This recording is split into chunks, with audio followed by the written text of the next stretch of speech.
မြန်မာနိုင်ငံအပေါ်အမေရိကန်နိုင်ငံရဲ့စီးပွားရေးပိတ်ဆို့မှုတွေဖယ်ရှားပေးမယ်လို့အမေရိကန်သမ္မတကနိုင်ငံတော်အတိုင်ပင်ခံပုဂ္ဂိုလ်နဲ့တွေ့ဆုံမှုအပြီးမှာပြောကြားခဲ့ပြီးနောက်မှာတော့အမေရိကန်လုပ်ငန်းရှင်တွေဟာမြန်မာနိုင်ငံကိုဝင်ရောက်ဖို့စိတ်ဝင်စားမှုမြင့်တက်လာတယ်လို့အမေရိကန်တပ်တမန်အတိုင်းဝိုင်းကနေသိရပါတယ်။အဲ့ဒီလိုစိတ်ဝင်စားကြရမှာတော့မြန်မာနိုင်ငံရဲ့ဆက်သွယ်ရေးနဲ့ဤပညာကဏ္ဍပိုင်းမှာလာရောက်ရင်းနှီးမြှုပ်နှံဖို့စိတ်ဝင်စားလျက်ရှိတယ်လို့တန်အမတ်ကြီး Scott Marrier ကပြောပါတယ်။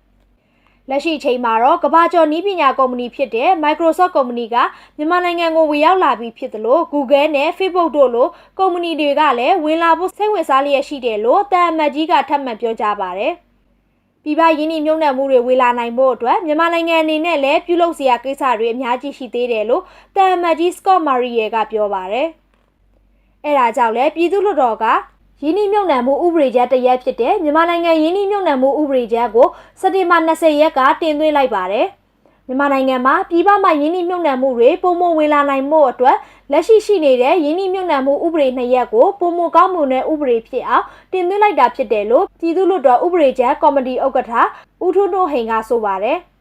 ။အခုအသစ်တင်သွင်းလိုက်တဲ့မြန်မာနိုင်ငံရင်းနှီးမြှုပ်နှံမှုဥပဒေကြမ်းမှာအခန်းပေါင်း23ခန်းပါဝင်ပါတယ်။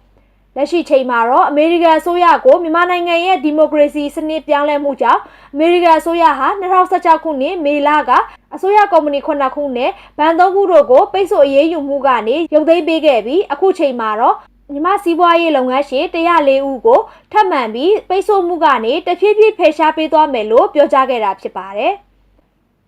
လက်ရှိမြန်မာနိုင်ငံမှာ GE ကဲ့သို့အမေရိကန်ကုမ္ပဏီကြီးတွေဝေရောက်လုပ်ကိုင်နေလျက်ရှိပြီးလျှက်စစ်ပိုင်းနဲ့ဝေဆောင်မှုပိုင်းတွေမှာလည်းအခြားကုမ္ပဏီတွေဝင်ရောက်လုပ်ကိုင်နေကြပြီလို့သိရပါတယ်။ဒီသတင်းကိုတော့ Central News Bureau ကမေထရီကပေးပို့တာဖြစ်ပြီးကျမဤဖြိုးဝေဦးကတင်ဆက်ထားတာပါ။